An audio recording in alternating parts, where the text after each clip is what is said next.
সন্ধ্যার বৃষ্টির একটি অনবদ্য চমৎকার দৃশ্য। তমিশ্রা ঘেরা নর্ভে মেঘরাজের গুরুম গুরুম উগ্র গতি শব্দ ভেতরকার অস্থিরতা উৎকণ্ঠা দ্বিগুণ বাড়িয়ে তোলে। কিয়ৎকালের মধ্যে আমাবস্যার মতো ঘোর তিমিরে আবসে আবসে ছড়িয়ে পড়ে মেঘের ভারী ভারী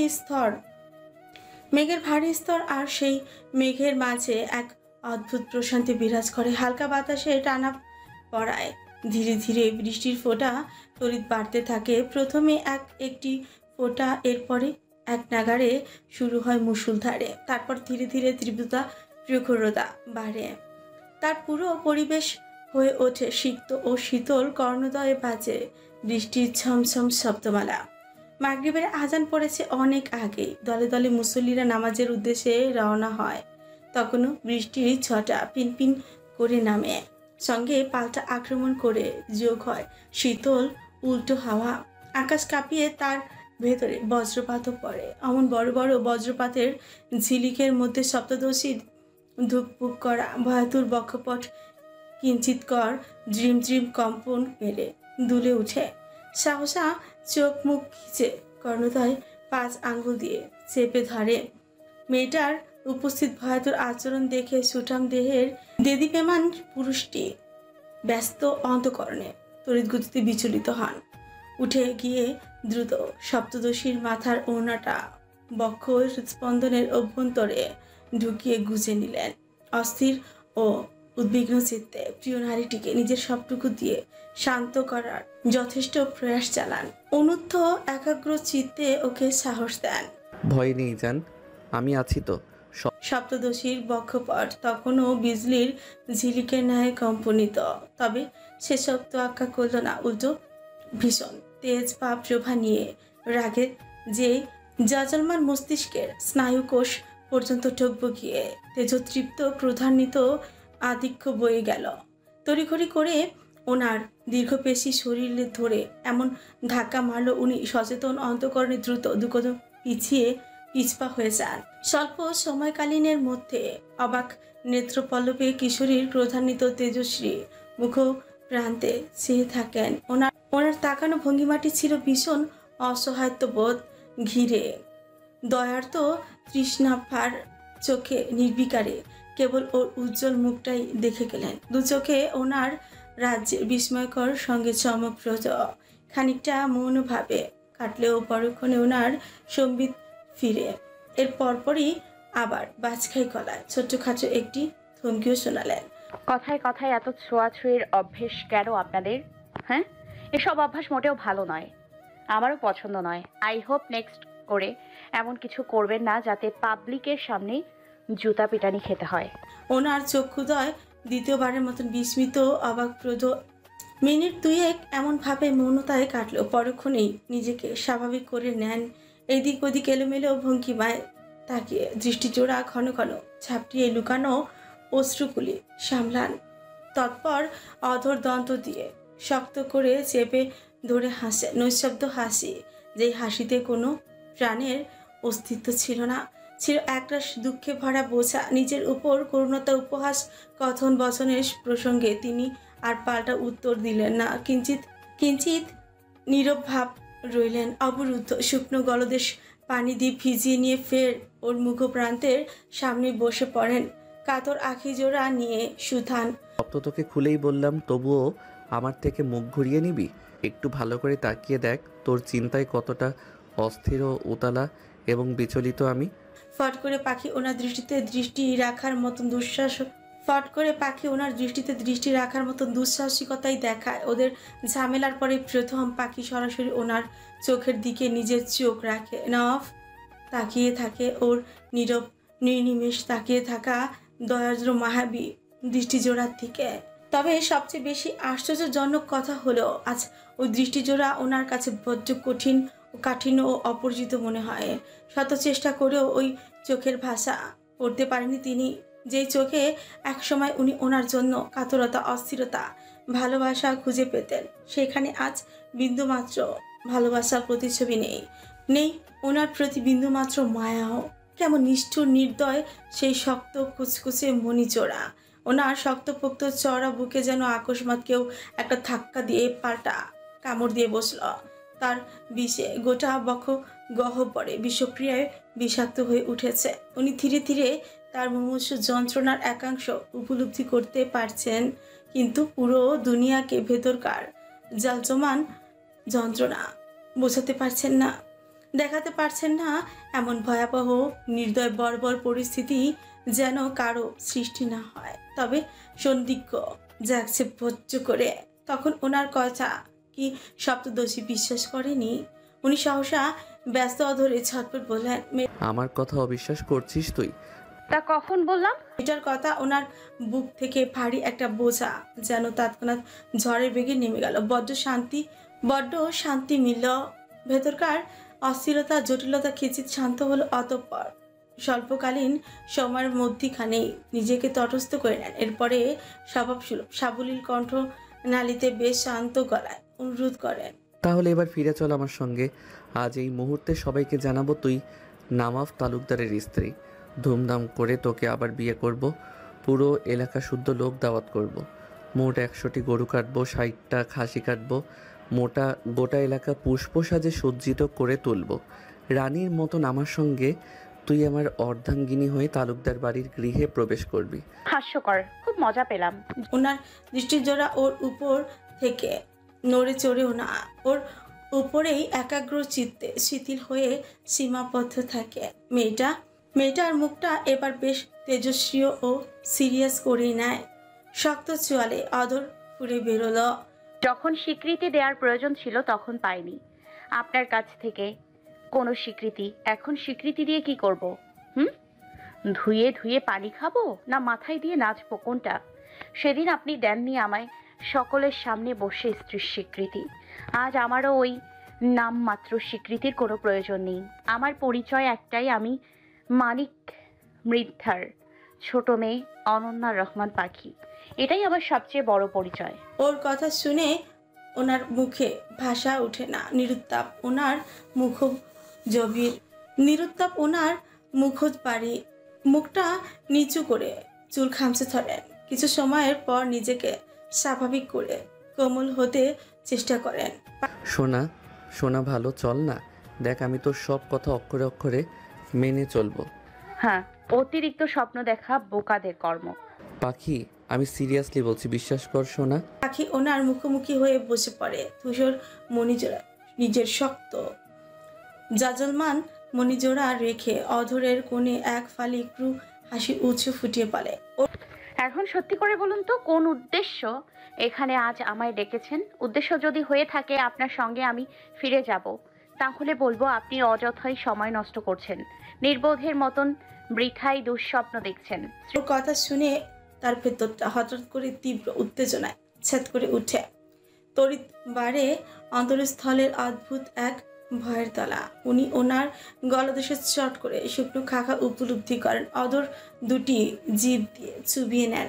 পরপরই এক বুক ব্যথাতুর আক্ষেপ ও কাতরতা নিয়ে বললেন, এমন বেইমান নিষ্ঠুরের মতন কথা বলিস না রে জান। মরে যাব, একেবারে মরে যাব। দেখ দমটা গলার কাছে এসে আটকে আছে।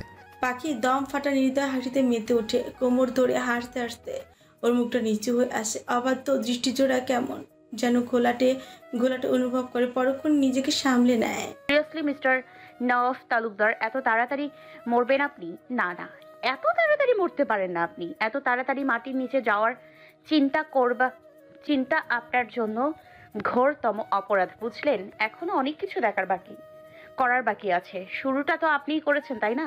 এর সমাপ্তিটা না হয় আমি করলাম, তবেই তো হবে সমান সমান। Am I right? উনি বসা অবস্থাতে ওর হাত দুটি ধরতে এগিয়ে আসেন। পাখি দ্রুত সরে যায়। এমন ভুল দ্বিতীয়বার করবেন না। আমাকে ছোঁয়া আপনার জন্য পাপ ঘোষিত, নিষিদ্ধ করা হলো। এতটা পাষাণ হতে পারিস কি করে তুই? পাষাণ আপনি বানিয়েছেন। কোনো নারী ইচ্ছে করে পাষাণ হয় না, তাকে যত্ন করে বানানো হয়। এই যে আপনাদের মতন গায়ে সুন্দর দেখতে বেইমান পুরুষগুলি আছে না, ওনারাই বানাতে বাধ্য করে। নারী প্রথমে বুঝতে চেষ্টা করে, মানাতে চেষ্টা করে, তার ভুলটা কোথায় খুঁজতে চেষ্টা করে।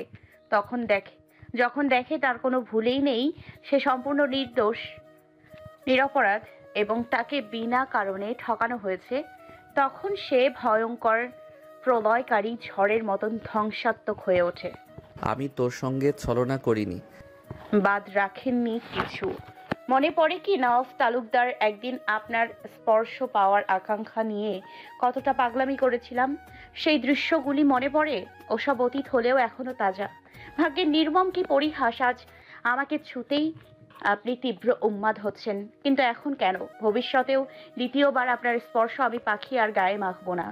সবে তো এসবে শুরু, সামনে আরো হবে। এর চেয়েও ভয়ঙ্কর পরিস্থিতি হবে আপনার। শুধু সময়ের অপেক্ষা। তখন কেঁদেও কুল পাবে না। সুযোগ সব সময় আসে না, যখন আসে দুহাত ভরে লুফে নিতে হয়। আপনার কপাল মন্দ, আমাকে ধরে রাখতে পারেননি। সেটা আপনার ব্যর্থতা, আমার নয়। আমি পাখি এখন বেশ আছি, ভবিষ্যতে ইনশাল্লাহ থাকবো। তাহলে তুই আমার সঙ্গে ফিরছিস না? আচ্ছা ঠিক আছে, আপনার কথা মানলাম। আপনার সঙ্গে আমি ফিরে যাব, তবে আমার কিছু প্রশ্ন আছে, চাওয়া পাওয়া আছে। সেসব হিসাব কিতাব দেন আগে। এরপর বিনা অভিযোগে আপনার সঙ্গে আমি ফিরে যাব, প্রমিস। দেবেন তো উত্তর? আমার সাধ্যের মধ্যে যা আছে সব দিয়ে দিব। দরকার পড়লে প্রাণটাও কেড়ে নিস, বাধা দিব না। আমি আপনার মতন স্বার্থপর নই। নখ ঠোঁট চেপে হেসে উঠে, পরপরই আবারও চুপ হয়ে যায়। পাখি বুক ধরে শ্বাস নেয়, এরপরে বলে, পয়েন্ট এক, আমি যেই ছোট দুরন্ত প্রাণোচ্ছল পাখি ছিলাম, যে মেয়েটা হাসি গল্প গুজব আড্ডায় গ্রাম চড়িয়ে বেরিয়ে সময় কাটাতো, গাছে গাছে চড়ে বেড়াতো, মাঠে নেমে বাচ্চাদের সঙ্গে খেলতো, সেই দুরন্তপনা মেয়েটাকে কখনো লোক সমাগমে কটূক্তির শিকার ও দুর্বিষহ হেনস্থা হতে হয়নি। সেই মেয়েটা দুশ্চরিত্রের অধিকারী হলেও তার সম্মান ছিল এলাকায় অধিক। লোকে তার চরিত্র নিয়ে কোনো কালই কথা বলার মতন সুযোগ ছিল না। এলাকার মধ্যে তখন কেউ বলতে পারতো না মানিক মৃদ্ধার ছোট মেয়েটার চরিত্র খারাপ। কিন্তু এখন সবাই বলে আমি পতিতা, আমার সঙ্গে কেউ চললে সেও খারাপ হয়ে যাবে। আপনাকে সেই আগের সম্মান আমায় ফিরিয়ে দিতে হবে। পয়েন্ট দুই, বিদেশ মানে ইতালি যাওয়ার পর আপনি কেবলমাত্র আমার সঙ্গে একবার ফোনে কথা বলেছিলেন, তাও মাত্র 2 মিনিটসের মতো। তখন তো পরিস্থিতির শিকার ছিলেন না, এর কারণ জানতে চাই। তখন আমি চলমান কথার মধ্যে আমি কোনো উত্তর চাইনি। কেউ কথা বললে প্রথমে তার কথা মনোযোগ দিয়ে শুনতে হয়, এরপরে তার কথা শেষ হলে উত্তর দিতে হয়। কিন্তু আমার কথা এখনো শেষ হয়নি, সেখানে আপনি স্টুপিডের মতন বাধা দিচ্ছেন কেন? সরি। পয়েন্ট তিন, যেদিন পুরো এলাকার সামনে বসে আমাকে পতিতা বলে লাঞ্ছনা বঞ্চনা সহ্য করতে হয়েছিল, সকলের মার চর থাপ্পড় লাথি খেতে হয়েছিল, সেদিন আপনার কাছে কি একটি মাত্র খবরও পৌঁছায়নি? সেটা না হয় বাদই দিলাম। ঝড় বৃষ্টির মাঝ রাতে আপনার তালুকদার বংশের লোকেরা আমার পিতাকে হত্যা আর আমাকে ধর্ষিত করতে তিনটি মোটা ষাঁড়ের মতন লোক পাঠিয়েছিল। তখন কোথায় ছিলেন আপনি, যখন ওই মোটা লোকটা আমার বুকের নরম মাংসপিণ্ডের ওপর থাবা বসাতে চেয়েছিল? মাত্রাতিরিক্ত রাগে ওর শরীর কাঁপে। তেজস্বী কণ্ঠের সঙ্গে ওর চোখ দিয়ে যেন দাউ দাউ করে লিলিহান আগুন জলে থেমে গিয়ে আবার বলে, সেদিন কোথায় ছিলেন আপনার চামচারা? সেসব কি আপনার কানে যায়নি? আপনি নাকি খুব ক্ষমতাবান লোক, এলাকায় একটি শকুন ঢুকলেও আপনার কানে আসে। তাহলে এসব খবর আপনার কাছে কেন পৌঁছায়নি? এরপরে কি হলো? পুরো 1 মাসের মতন সময়ের পর যখন গ্রামে আসলেন, 1 সপ্তাহ হয়ে গেল, তবু আমার সঙ্গে কোনো প্রকার যোগাযোগ করেননি আপনি। But why? উনি নিরুত্তর, নিচু ও ছলছল দয়াদ্র অক্ষিজোড়া এলোমেলো দৃষ্টির জলে নয়ন বেদ চুপ করে। 1 ফোঁটা জল পড়ল সাদা টাইলসের উপর গিয়ে। মেয়েটার সঙ্গে নৃশংস ঘটনাগুলির কথা মনে হতেই শক্ত খসখসে হাত দুটি ক্রোধের অনলে মুষ্টিবদ্ধ হয়ে আসে। পাখির অঙ্গভঙ্গিমা বেশ শান্ত, তবে অক্ষিকুট শক্ত ও বেশ ধারালো, যেন ধারালো দৃষ্টিজোড়া দিয়ে সবাইকে কেটে টুকরো টুকরো করে ফেলবে। সঙ্গে অশ্রুসিক্ত টালমাটালো। মেয়েটার বদন ফুরে ফের বের হয়। একটা মেয়ের ইজ্জতের দাম কত জানেন? একবার যদি ইজ্জত হারায় না, পুনরায় ফিরে পাওয়া যায় না। সেসব বোঝেন আপনারা? বোঝেন না। আর না বোঝার মতন ক্ষমতা বিধাতা আপনাদের দিয়েছে। কথায় আছে, যার যায় সেই বোঝে হারানোর কি যন্ত্রণা। আপনারা বুঝবেন কি করে? বড়র লোক তো, টাকার অহংকার ক্ষমতার দর্পে রাতে ঠিক মতন ঘুমান কিনা সন্দেহ। কতটা অসহায় ছিলাম সেদিন জানেন? নিখিল ভাই যদি সময় মতন না আসতো, সেদিন হয়তো আমার অস্তিত্ব ধরণীর বুক থেকে চিরতরে মুছে যেত। আমি পাখি শুধুমাত্র আমিহীন নামটাই আজ ধরার বুকে বেঁচে থাকতো। বাঁশের নিচে এতদিন বাঁশের নিচে এতদিনে আমার দেহটা হয়তো পচে গলে যেত। চুপ কর, তুই চুপ। এই পাগলি, তোর কি হবে? আমার সৃষ্টিকর্তা আমাকে কখনো ঠকান না। আমি তো তার হাতেই তোকে হস্তান্তর করে গেছি।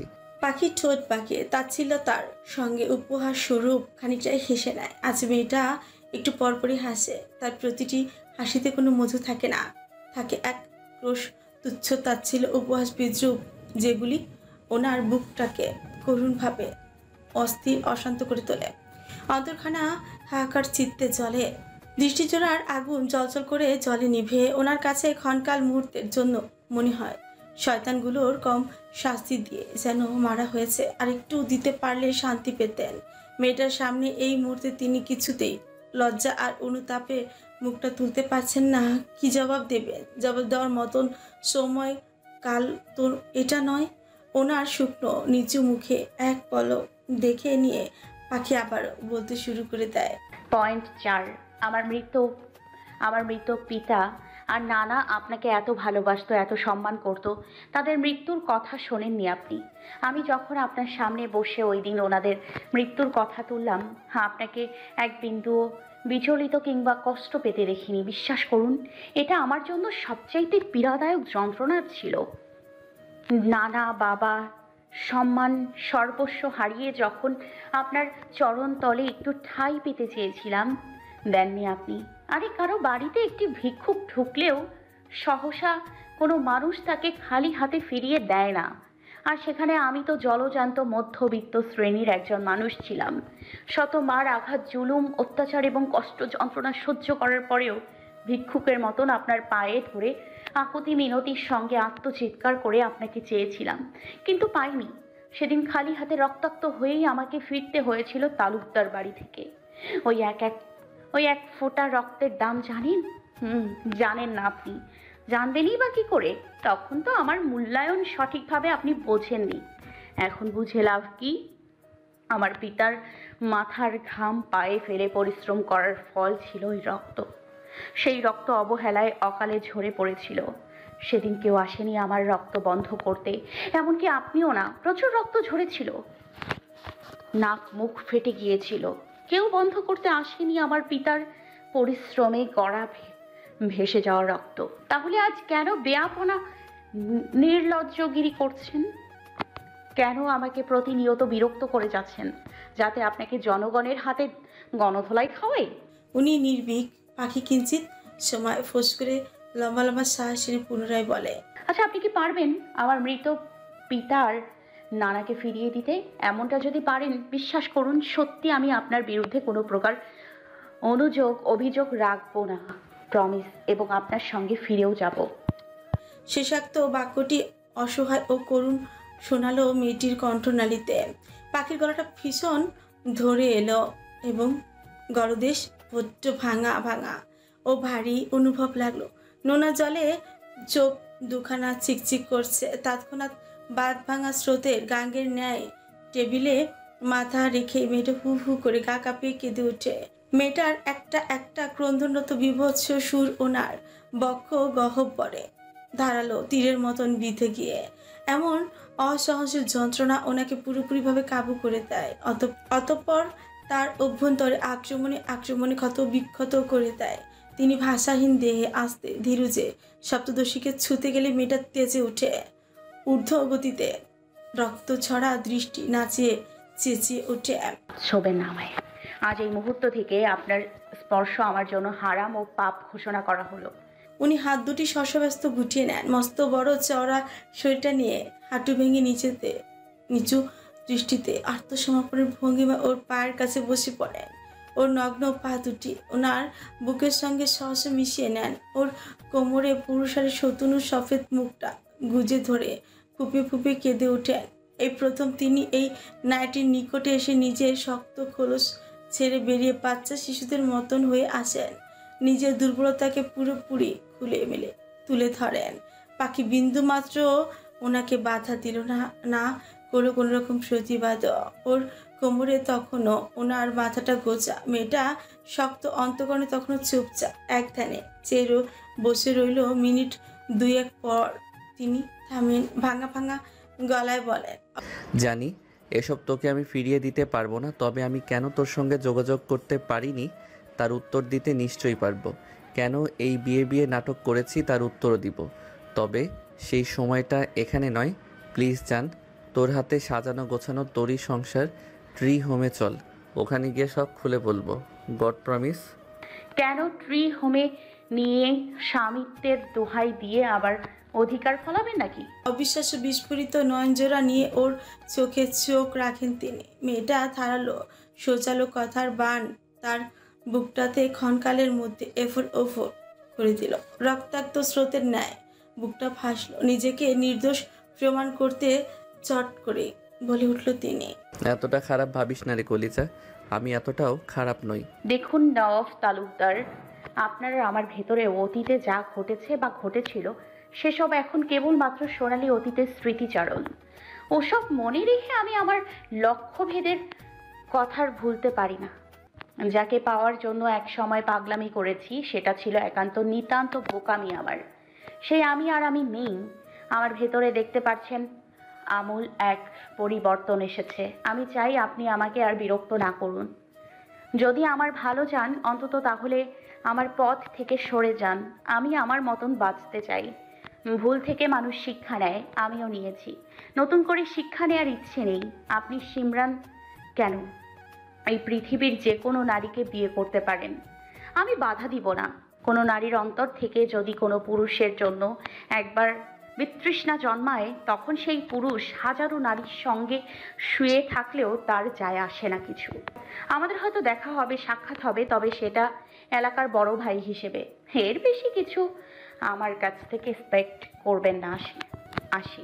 দাঁড়া, আচ্ছা জান, আমার চোখের দিকে তাকিয়ে বলতো, আমাকে সত্যি তুই আর ভালোবাসিস না? আপনার চোখের দিকে তাকিয়ে বলছি, আমি অনন্যা রহমান পাখি আপনাকে যতটুকু ভালোবেসেছিলাম তার চেয়েও 3 গুণ ঘৃণা করি। আর কিছু জানতে চান আপনি?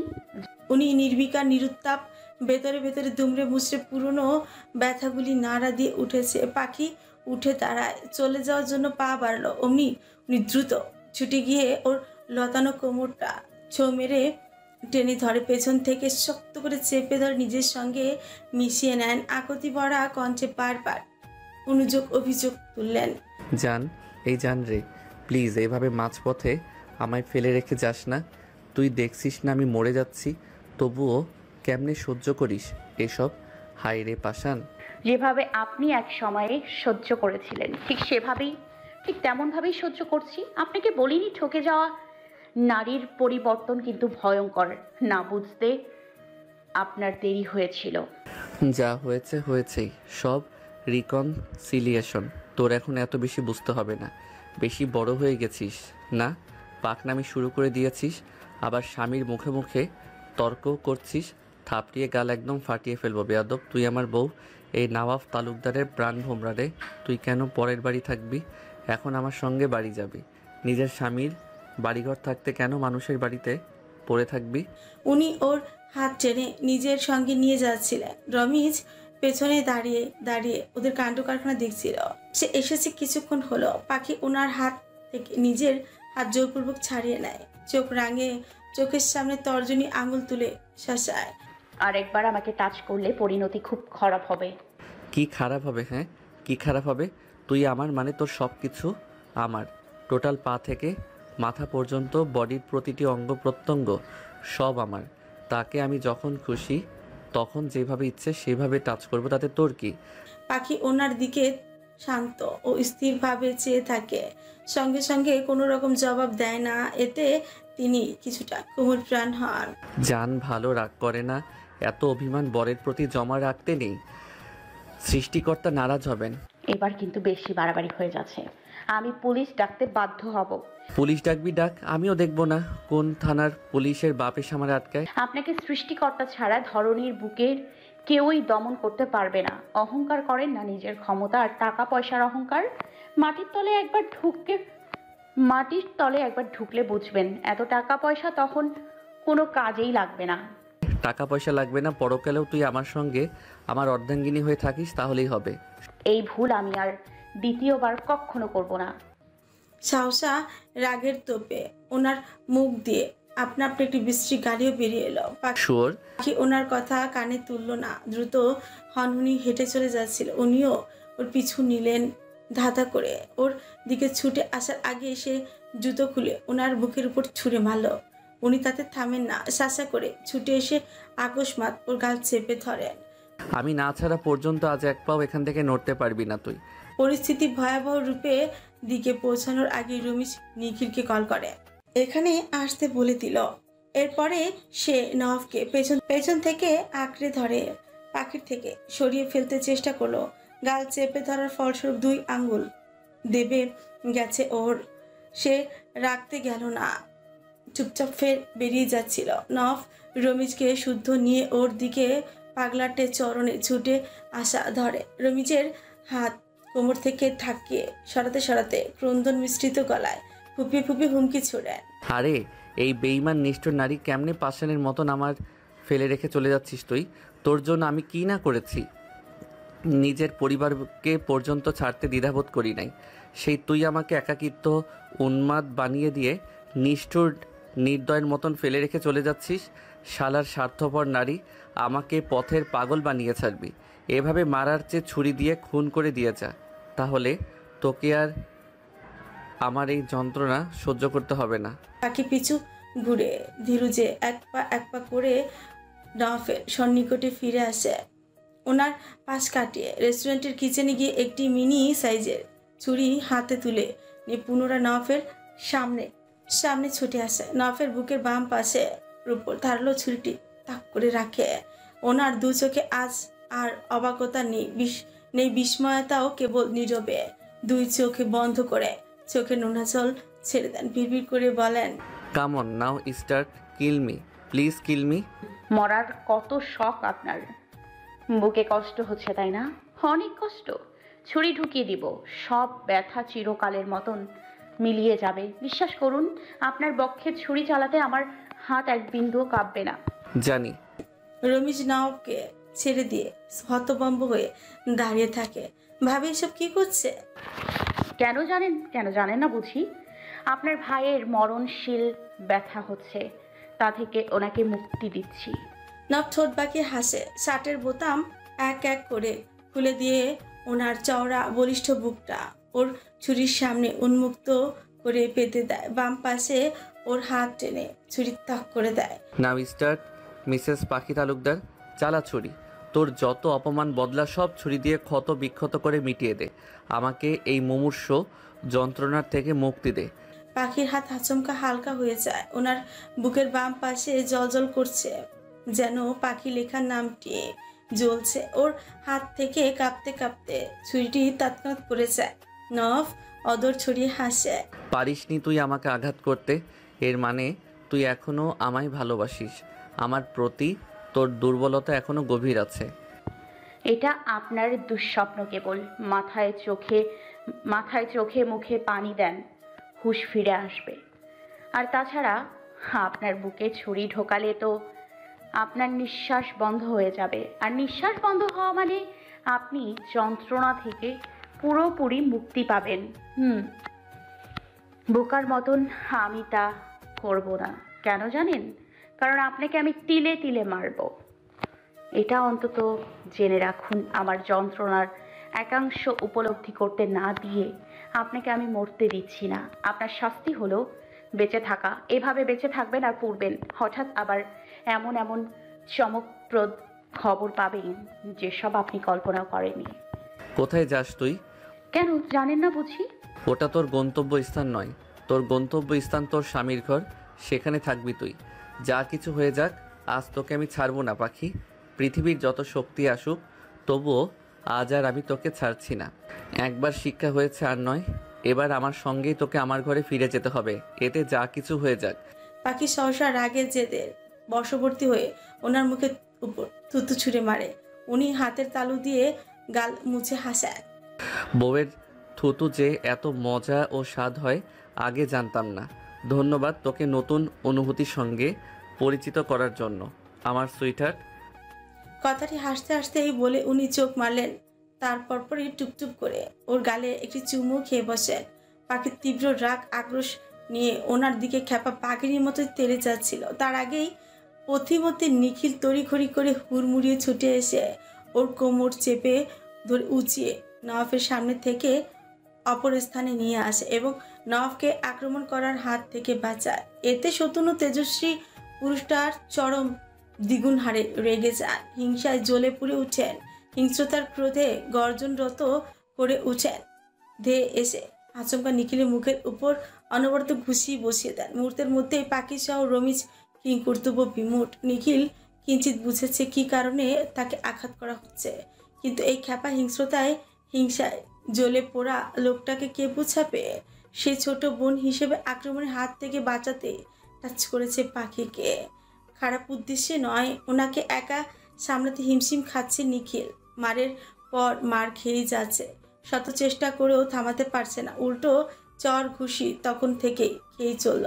পাখি উচ্চস্বরে চেঁচিয়ে উঠল, থামুন থামুন, ওনার গায়ে আর একটাও আঘাত করবেন না। আমার বউ আমাকে মারবে, কাটবে, দরকার পড়লে আঘাতে আঘাতে ক্ষত বিক্ষত করে রক্ত ঝরাবে। তুই কেন বাধা দিবি? কে তুই? হু আর ইউ? আর কোন সাহসে ওর কোমর চেপে ধরেছিস কুত্তার বাচ্চা? তুই জানিস না ওর পুরো দেহ মন কেবলমাত্র শুধু নওয়াফের? ওকে ছোঁয়ার অধিকারও একমাত্র নওয়াফের। সেখানে তুই কোথাকার কে? রমিজ এসে নওয়াফের কোমর ধরে চেনেও ছাড়াতে পারছে না। বেচারা সর্বশক্তি প্রয়োগ করে ওনাকে ফের আক্রমণের হাত থেকে আটকাতে চায়, কিন্তু উনি রমিজকে পা দিয়ে আঘাত করে সরিয়ে দেন। ফের নিখিলের উপর আক্রমণ করতেই অতিক্রম হন। নিখিল পুরো স্তব্ধ, বিমোট, বুকটা বড্ড চলছে বুঝি। প্রথম আক্রমণেই নিখিলের ঠোঁট কেটে রক্ত বেরিয়ে এসেছে। সে বেচারা চোখ দুটি ছলছলে। আগে পরে নওয়াফ কখনো ওর গায়ে সেরকম ভাবে হাত তোলেনি। যা করছে মজার ছলে দু একটা দিয়েছে, কিন্তু সিরিয়াসলি নয়। প্রথম সিরিয়াস হয়ে আজ তার শরীরে আঘাত করেছে। এই আঘাত শুধু তার শরীরে লাগেনি, কলিজাও লেগে গিয়েছে। তবু সে শান্ত, পাল্টা আক্রমণ করতে যায় না, কারণ কলিজার টুকরো বন্ধুত্ব জানে নওয়াফ একটু উম্মাদ টাইপের, বিশেষ করে পাখির বিষয় নিয়ে সেন্সিটিভ একটু বেশি। যেখানে ফাহাদকে সহ্য করতে পারতো না, সেখানে সে তো আরো বড় কিছু করে বসেছে। মার তো এখন খেতেই হবে।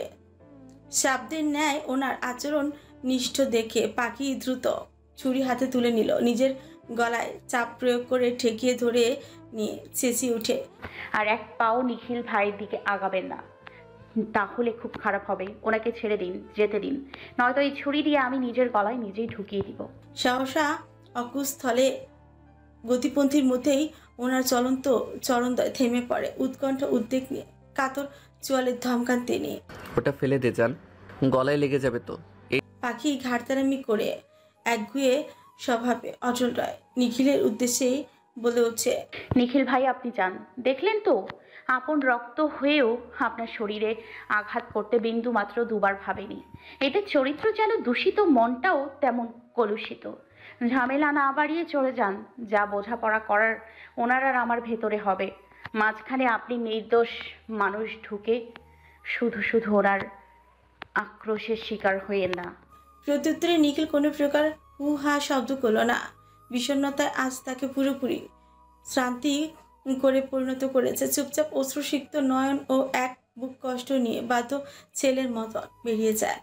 এর মধ্যে হঠাৎ করে পাখির মাথার চক্কর মেরে উঠল। বেচারির পা দুটি এলোমেলো হয়ে আসে। নওয়াফ অস্থির চিত্তে দ্রুত ছুটে আসে ওর দিকে। ওকে স্পর্শ করার আগে মেয়েটা চেয়ার টেনে দ্রুত বসে পড়ে, কপাল চেপে ধরে কতক্ষণ চুপ রয়। আকস্মাৎ হাত ঠিলে হয়ে শব্দের আলোড়ন সৃষ্টি করে ছুরিটি নিচেই পড়ে গেল। নওয়াফ গিয়ে দ্রুত ওর পায়ের কাছে হাঁটু ভেঙে বসে পড়ে। ওনার ভেতরে অস্থিরতা কতটুকু বাড়ছে তা দেখে আন্দাজ করা যায়। নিজের প্রিয় নারী বলে কথা, কষ্ট তো হবেই। উনি একরাশ কাতরতা নিয়ে দ্রুত ছটফট প্রাণে জিজ্ঞেস করেন, এই যান, কোথায় কষ্ট হচ্ছে বল আমায়। পাখি কিয়ং দশক কথা বলতে পারল না, গলার রক খিচে আসছে, চোখ মুখ কেমন ঘাম দিল। ওর প্রস্ফুটন অশান্ত অবস্থা দেখে তিনি ভীতু মনে তৎক্ষণ বিচলিত ও অস্থির হয়ে পড়েন। রমিজের উদ্দেশ্যে আকস্মাৎ রেগে ধমকি ছুড়লেন, শুয়োরের বাচ্চা, দেখছিস না ওর কষ্ট হচ্ছে, যা দ্রুত যা, ফার্মেসি থেকে ডাক্তার ডেকে নিয়ে আয়। রমিজ ভয়াতুর কণ্ঠে হ্যাঁ বোধকে মাথা নাড়ায়। তখনই মেয়েলি রিনরিনে শান্তশিষ্ট গলদেশ হতে ভেসে আসে। আপনার কোথাও যেতে হবে না রমেশ ভাই, আমি ঠিক আছি। প্রেশারটা বুঝি একটু বেড়েছে, এর বেশি কিছু না। গলার রগ টেনে যেন ছিঁড়ে নিচ্ছে। একটু নীরব পরিবেশে ঘন্টা 2 ঘুমালে ঠিক হয়ে যাবে। আমার সঙ্গে আয় যান, এখানে ভিতরে আমার স্পেশাল একটি কেবিন আছে, রেস্ট করে নিবি। যতক্ষণ ইচ্ছে ততক্ষণ ঘুমাতে পারিস, আমি বিরক্ত করব না। আচ্ছা, আপনার ভেতরে কি সৃষ্টিকর্তা বিন্দুমাত্র লজ্জা দেয়নি? সেটা সৃষ্টিকর্তা ভালো বলতে পারবেন, আমি কিভাবে জানবো? লজ্জা না লাগলে সেটা তো দোষের কিছু না। এরপরে উনি ওর হাত ছুতে যান। তাতে মেয়েটা ক্রোধের তাপে রণমূর্তি আকার ধারণ করে বসে। ক্ষিপ্ততার সঙ্গে কাচের গ্লাসটি মেঝেতে ছুঁড়ে মারে। খবরদার, নোংরা হাতে ছোবেন না আমায়। আর কতবার বোঝালে বলেন বুঝবেন আপনি? বাতাসে বড় হইছেন। বয়স কত আপনার? 31 চলতেছে, তবুও অবুঝের মতো আচরণ শোভা পায় না আপনার থেকে। ওর রাগান্বিত প্রতাপী ফুঁসে ওঠা চোখ দুটি এক পলক দেখে ওর অপমান করা কথাগুলো হেসে উড়িয়ে দেন তিনি। কেন জানি মেয়েটার উপর রাগ করে থাকতে পারেন না। নয়তো এত এত গালি অপমান হজম করার পরেও ওনার রাগ লাগে না কেন? ভালোবাসা, এই 4 অক্ষরটি শুধু অক্ষরের মধ্যে সীমাবদ্ধ নেই রে।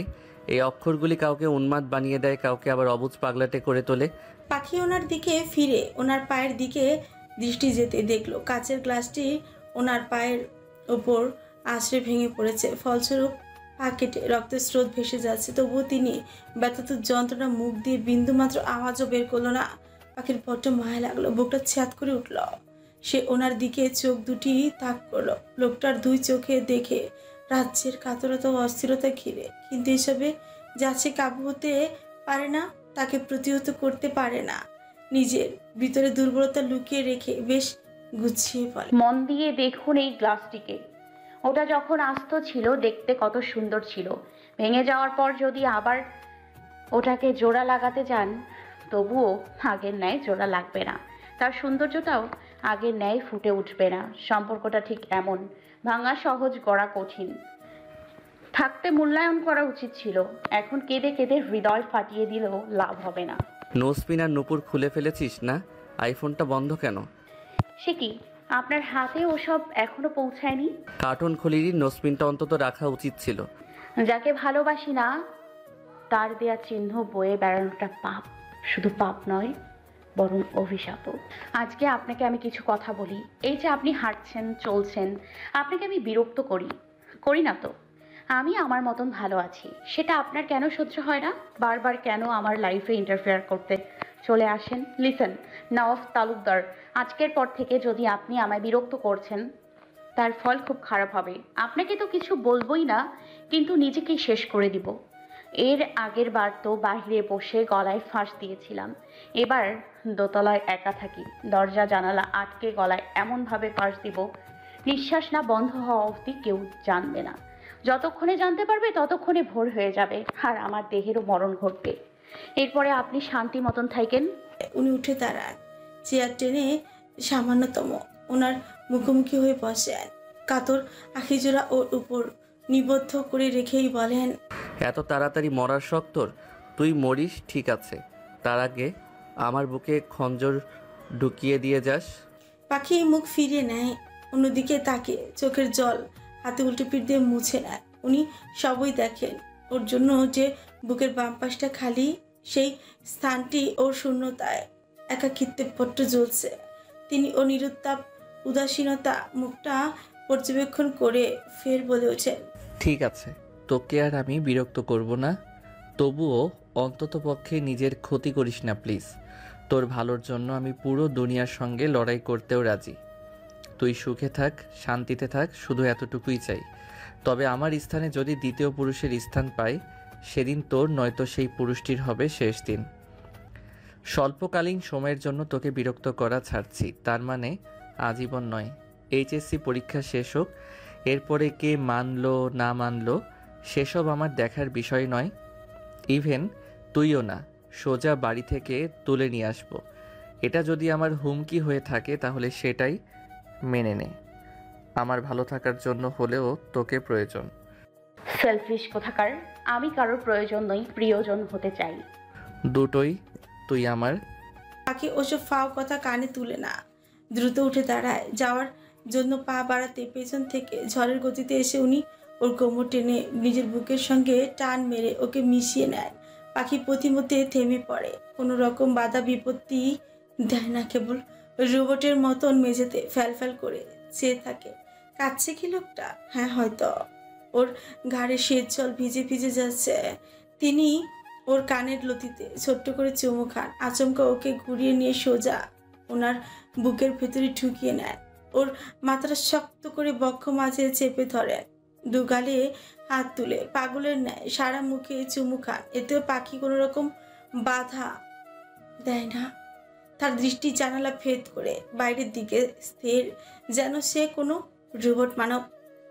আমার জানটা প্লিজ একবার শুধু সুযোগ দে, আর পারছি না নিজের সঙ্গে লড়াই করে বাঁচতে। প্লিজ এবার একটু দয়া কর। ওনার আলিঙ্গন থেকে নিজেকে ধীরে ধীরে আলগা করে নেয় পাখি। ওনার বাহুডোর থেকে মুক্তি পেয়ে ফুসফুস করে কখানিক দম টানে। এরপরে ওনার ধূসর নেত্রমণি জলে চিকচিক করা চোখ দুটিতে দৃষ্টি রেখে আনমনি হাসে, পরক্ষণই বলে, আজ আপনার লজ্জা করে না আমাকে জড়িয়ে ধরতে? সমাজের ভয়ে তো নিজের স্ত্রীকেও জড়িয়ে ধরাটাও আপনার কাছে এক সময়ে পাপ মনে হয়েছিল। মনে পড়ে কি সেসব? এত সহজে ভুলে গেলে চলবে না, মনে রাখতে হবে তো।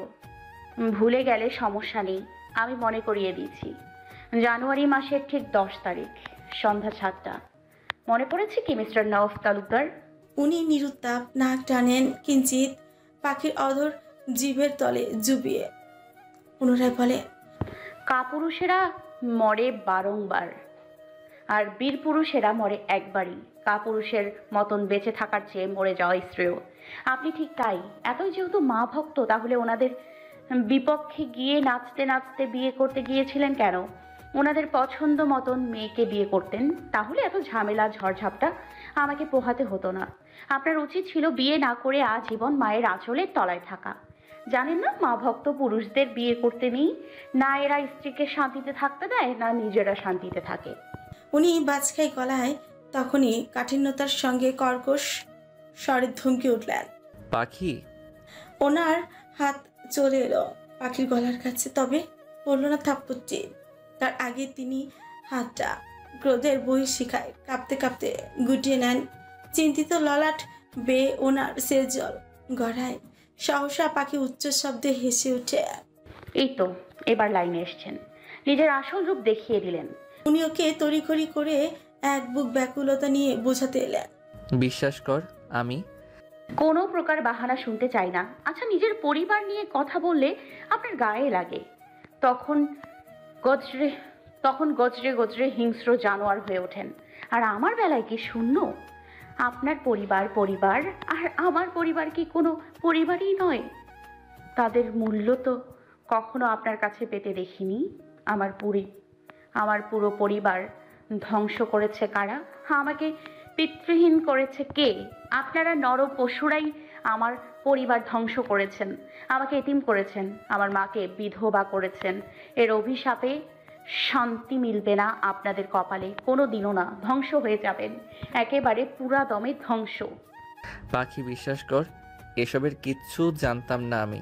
কেন জানতেন না? আপনার জানা উচিত ছিল। আচ্ছা, একটা কথা বলুন তো, আপনি তো সকলের সামনে আমাকে স্ত্রী হিসেবে স্বীকারই করেননি, তাহলে এতদিন আমার সঙ্গে যে বহুবার শারীরিক সম্পর্ক করেছেন, কোন পরিচয়ে? রক্ষিতা না পতিতা, কোনটা? চুপ কর, তোর মুখে পোকা পড়ুক, সর্বনাশী। কেন, শুনতে তিতা লাগছে নাকি? উচিত কথা আবার সবার ক্ষেত্রে মিঠা লাগে না, কারো কারো ক্ষেত্রে তিতাও লাগে। তিনি উত্তর দিতে পারলেন না। ওনার জবাব যেন আজ বন্ধ সপ্তদোষী আবার বলল, আর আমার গালে আঘাত করার মতন দুঃসাহস পান কোথা থেকে আপনি? আপনার কর্ম করার টাকা খেয়ে বড় হয়েছি নাকি আমি? হ্যাঁ, আমি আমার পিতার পরিশ্রমের কামাই করা খাবার খেয়ে বড় হয়েছি। সেখানে আমার শরীরে আঘাত করার কোনো রাইট আপনার নেই। প্রথমবার চুপ করেছিলাম মানে দ্বিতীয়বার চুপ করে থাকবো ভেবে থাকলে আপনি মূর্খ। আর একবার আমার শরীরে আপনার হাত উঠলে সোজা আমার হাতও উঠবে। উনি আজ বিস্মিত বিস্ফোরিত হন। ক্ষণে ক্ষণে চোখ জোড়ায় মূর্ত অবগতার চরম ছাপ স্পষ্ট। এমন নিষ্ঠুর নির্দয় মেয়েটিকে কি তিনি ভালোবেসেছিলেন? না, তিনি যাকে ভালোবেসেছিলেন সেই মেয়েটা কোমল ভীতু প্রকৃতির ছিল, যার দু চোখে তিনি বহুবার খুন হয়েছিলেন। শ্যামবর্ণ মুখটা ওনাকে বড্ড উন্মাদ করে তুলত। ওকে দেখার আকাঙ্ক্ষা তিনি ক্রমশ ব্যাকুল হয়ে পড়তেন। সেই মুখটা আজকাল বড্ড মিস করছেন। আগে মেয়েটা ওনাকে দেখলেই দূর থেকেই দেখতেন, ভয় ওর হাত পা কাঁপত, ওনার চোখের দিকে তাকাতে পর্যন্ত ভয় পেত। আজ সেই মেয়েটা কি ভয়ঙ্কর নিষ্ঠুর বর্বর পরিণত। এসব পরিবর্তন কি ওনার উপর প্রভাব ফেলছে? না ফেলছে তো। এই যে মরার মতন বেঁচে আছেন, ভাত ভাত খেতে হয় বলে বেঁচে থাকতে খান, নয়তো কবে খাদ্য খাওয়া ছেড়ে দিতেন। হৃদয়টা তো কবেই শেষ হয়েছে। মেয়েটা গর্জন তুলে পুনরায় বলল, ঠান্ডা আছি বলে ভেবে নেবেন না আমি দুর্বল। আমি যদি চাই না আপনাকে মামলায় ফাঁসাতে পারি। যদি বেশি জ্বালান, সর্বশরীরে আগুন জ্বালিয়ে দিব, পুরো তালুকদার বাড়ি ধ্বংস করে ছাড়বো। আমার ভেতরে থাকা পৈশাচিক শয়তানটাকে জাগাবেন না। একবারও জাগালে আপনাদের বিনাশ সুনিশ্চিত। আর হ্যাঁ, আরেকটা কথা, এই যে কথায় কথায় জোর জবরদস্তি জুলুম, নিজের ক্ষমতা জাহির করা বন্ধ করুন। মনে রাখবেন, অহংকার পতনের মূল। তুই কি ভেবেছিস তোর মতন হাঁটুর বয়সী মেয়ের হুমকিকে আমি পরোয়া করি? তাহলে তুই সম্পূর্ণ ভুল। নওয়াব তালুকদার একমাত্র সৃষ্টিকর্তা ছাড়া কাউকে পরোয়া করে না সুইটহার্ট। শুধু সময় আসতে দে, কখন কোন দিক দিয়ে উদাও হয়ে যাবি বলতেও পারবি না। মনে কর তোর জন্ম শুধু নওয়াফের জন্য। বাংলা ছবি ডায়লগ। হতেই পারে, বাট আমি সিরিয়াস। হাঁটুর বয়সী মেয়ের হুমকিকে পরোয়া করেন না? তাহলে হাঁটুর বয়সী মেয়েকে দিনের পর দিন কিভাবে ভক্ষণ করেছেন? তখন মনে হয়নি মেয়েটা ছোট আর আপনি একটা বুড়ো? ওর কথা শুনে তিনি ক্ষণকাল মুহূর্তের মতোই হতভম্ব হয়ে পড়েন। পরক্ষণে নিজেকে সামলে নিয়ে হেসে উঠেন, হাসি থামিয়ে বলে ওঠেন, পুরুষ কখনো বৃদ্ধ হয় না। 70 বছর বয়সেও সে বাবা হতে পারে, আর সেখানে বয়স 31 কোনো ফ্যাক্ট না। তাছাড়া বেড পারফরমেন্সের ক্ষেত্রে কোনো দিক তোর আমাকে বৃদ্ধ মনে হয়েছে? উল্টো বরাবরই কে যেন আমার হাত পা ধরে আকুতি মিনতি করত। কথাটা যে ওকে খোঁচা দিয়ে ইঙ্গিত করে বলেছে তা পরিষ্কার। তখনই পাখির কান ছাঁচা করে উঠলো। ক্ষণকাল মুহূর্ত কথা বলতে পারল না, থতমত খেয়ে বসলো। কিং দর্শক চুপ করে থেকে রইল। উনি ফের বললেন, এখনও তোকে সামলানো এবং 20-25টা আন্ডা বাচ্চার ডাউনলোড দেওয়ার ক্ষমতা আমার মধ্যে আছে। তাই নট বুড়ো, but I am strong hot boy. পাখি মুখ ঘুরিয়ে নেয়, হাঁটতে হাঁটতে রাগে গজগজ করতে করতে বলে উঠছে, অহংকারী হিংসুক একটা। উনি তন্মধ্যে হেসে ফেললেন। পরবর্তীতে সুতনু মুখটা ধীরে ধীরে তিমিরে ঢাকা বালিশে চাপা পড়ে। বিরহ বিচ্ছেদের চাদরে ব্যথিত মুখটা নিয়ে বেশ সিরিয়াস হয়ে গুরু গম্ভীর কণ্ঠনালীতে খানিকটা চেঁচিয়ে ওঠেন, এই ধরনীতে ভুল বোঝার লোকের অভাব নেই, কিন্তু শালার মন আর পরিস্থিতি বোঝার মতন কেউ নাই। সব একা নিজেকেই বহন করতে হয়। স্নিগ্ধ ও বিমোহিত প্রভাত ছিঁড়ি ছিঁড়ি পিনপিনে শীতল মুরুদ বহে। তটিনীর স্বচ্ছ জল যেন হাওয়ার তালে তালে নৃত্য করে বেড়ায়। এ যেন প্রকৃতির কোনো এক অদৃশ্য চমকৃত বিমুগ্ধ সৌন্দর্যের প্রতীক। এমন হিমপ্রবাহ প্রভাতে স্নিগ্ধ হাওয়ার পরশে যে কারো দেহ মন উভয় ফুরফুরে হয়ে আসার কথা। বারবারই সকলের প্রকৃতি বেশ বরাবরই সকালের প্রকৃতি বেশ শান্ত ও স্বচ্ছ থাকে। এই সময় তটিনীর কূলে না আসলে তটিনীর আসল সৌন্দর্য উপলব্ধি বা পরখ করা যায় বলেই লক্ষ্য করা যায় না। তটিনীর আসল সৌন্দর্য যদি উপভোগ করতে চাও, প্রত্যুষকালে তটিনী কূলে হেঁটে যাও। দুটো হস্ত দুই দিকে ছড়িয়ে মেলে দিয়ে 2 মিনিট আঁখি যুগল বন্ধ করে নাও। বড় বড় কয়েকটি দম ছেড়ে এবার তটিনীর বুকে নিজেকে ভাসিয়ে দাও। গাও ভাটিয়ালি অঞ্চলের গীত। বেলা গড়িয়ে 10টা। হাট থেকে ফিরে ক্লান্তিময় ঘামার্ত বস্ত বড় শরীরটা চেয়ারে হেলিয়ে দেন তিনি। শার্টের দুটো বোতাম খুলে কালো লোমে আবৃত চওড়া বুকটা নগ্ন করে নেন। আজকাল এত গরম পড়েছে, রুমে এসি চলছে, তবুও গরমের খাকার তেজ কমছে বই। চৈত্র মাসের ন্যায় দাবদাহ কি তেজ কি বৈষণ্যের ব্যাপার। পুরুষ শার্ট নিজের সাথে সাথে এক বিশ্রী অবস্থা। ঘামার তো বডি স্প্রের জন্য আসছে না শার্টটি। সুইচ বোর্ড টিপে ফ্যানটিও চালু করে দেন। এরপরে চেয়ারে পুনরায় গা হেলিয়ে দেন। এখন একটু শান্তি লাগতেছে। সিল্কি চুলগুলিতে খসখসে হাতটি চালিয়ে দিয়ে গাম্ভীর্য ভরা গলদেশে রমিজকে গলা ছেড়ে ডেকে তুললেন। এই রমিজ, এক কাপ মালাই চা আনতো। রবি ছায়া বলে মাথা নোয়ালো। জি ভাই, যাচ্ছি। কিন্তু একই ভাই, আপনার ঠোঁট ফেটে রক্ত বের হচ্ছে কেন? কিছুতে আঘাত পেয়েছেন নাকি? রক্ত বেরোচ্ছে? হুম। এখন দুর্ভিক্ষের মাস চলছে, চুমুর দুর্ভিক্ষ, বুঝলি? পুষ্টির অভাবে একটু রক্তপাত ঘটবে, এটা স্বাভাবিক। তবে এ আর তেমন কোনো কঠিন রোগশোক নয়। বেশি কিছু ভাবিস না, তোর ভাবির চুমুর স্বাদ পেলেই ঠিক হয়ে যাবে। আচ্ছা, এই যে তোর ভাবি যখন তখন আমার সুন্দর মুখখানার উপর গরম চা ছুঁড়ে মারে, কখনো আবার চটপটি ছুঁড়ে মারে, জুতাও মারে, এসবের সঙ্গে কয়েকটা চুমু ছুঁড়ে মারলে কি এমন ক্ষতি হয় বলতো? ভালো জিনিস মারবে না এরা। গিরাই গিরাই এদের যত শয়তানি কুটনামি বুদ্ধি, দুনিয়ার যত কুৎসিত জিনিস আছে সব আমার উপর মার। ঠিক আছে, মানলাম। তার সঙ্গে দু একটা ফ্রিতে চুমু তো মারা যায় নাকি? একটু টেস্ট পাওয়া যেত। এদের কমন সেন্স নেই, থাকবেও না। কমন সেন্সের ওপরে ঠাডা পড়ছে। সব পাইকারি বাজারের দোকানদারকে ধার দিয়ে এসেছে, বুঝলি? আচ্ছা যা, তুই গিয়ে চা নিয়ে আয়। চা খেয়ে শরীরটা আগে একটু ফুরফুরে চাঙ্গা করে নেই, বাকি সব কথা পরে বলবো। রবি ছায়াবোধক ঘাড় নাড়ায়। জি ভাই, যাচ্ছি। রমিজ দ্রুত চরণে চাওয়ালার দোকানদারের নিকটে ছুটল। রমিজ যাওয়ার পর মুহূর্তে তিনি ক্ষণকাল ভাবান্তরে চেয়ারে মাথা হিলিয়ে দেন, কিন্তু আরাম পান না। বউয়ের শরীরের মতন সব কি তুলা? হায় আমার পোষা ময়না পাখি, আমায় দিল রে ফাঁকি। জীবনটাকে সিনেমা ক্ষেত্র বানিয়ে ছাড়লিয়ে। মুখটা ভীষণ বিদঘুটে লাগলো, তেতো তেতো পাংশুটের ন্যায়। এর বিশ্বত কারণ রয়েছে। মায়াবিনীর উষ্ঠ সুধা পান না করিতে করিতে তিনি আজকাল বজ্র মনে কষ্টে ভুগছেন। এটা অন্যায়, চরমতর অন্যায়। অথচ সপ্তদশী সে খবর রাখে না। এত বড় অন্যায় জুলুম করে কোথায় সে খাপটি মেরে বসে আছে। এরই মধ্যে রমিজ আসে অতি সাবধানে, ফ্লাক্স থেকে চা ঢেলে ওনার দিকে কাপটি এগিয়ে দেয়। উনি এক চুমুক দিয়েই বৃতৃষ্ণায় মুখটা ইচ্ছুক কুচকে নেন। রমিজের ললাট জুড়ে দুশ্চিন্তার ভাঁজ রেখা পড়ে। একরাশ মনোদ্বিধা নিয়ে জিজ্ঞেস করলো, ভাই, চা কি ভালো হয়নি? কেন? চাওয়ালা কি তোর দুলাভাই নাকি? চা স্বাদ না হলে পয়সা ফেরত দিবে? তা নয় ভাই, তাইলে কি? আমি বুঝেছি আপনার মন কেন খারাপ। আরে বাহ, দারুণ তো। সাব্বাস বেটা, তুই তো আজকাল মনোবিশেষজ্ঞ হয়ে যাচ্ছিস। আর দূর ওসব না, আপনার মন চাচ্ছে ভাবিকে। আমি বুঝেছি ওসব। বালপাক না তাইলে হয়ে গেছিস। এখন একটা বিয়ে করে নিলেই তো পারিস। আমার মতন ছোকরাকে বিয়া করব কে? আরে ধুর, এত সব ভাবিস না তো। পাত্রী আমি দেখব। এলাকার সবচেয়ে সুন্দর মেয়ে তোর বউ হবে। আল্লাহর ও আস্তে মাপ চাই ভাই, এসব কোনো দরকার নাই। নিজের কপাল নিজেই পুরানোর কোনো ইচ্ছা নাই।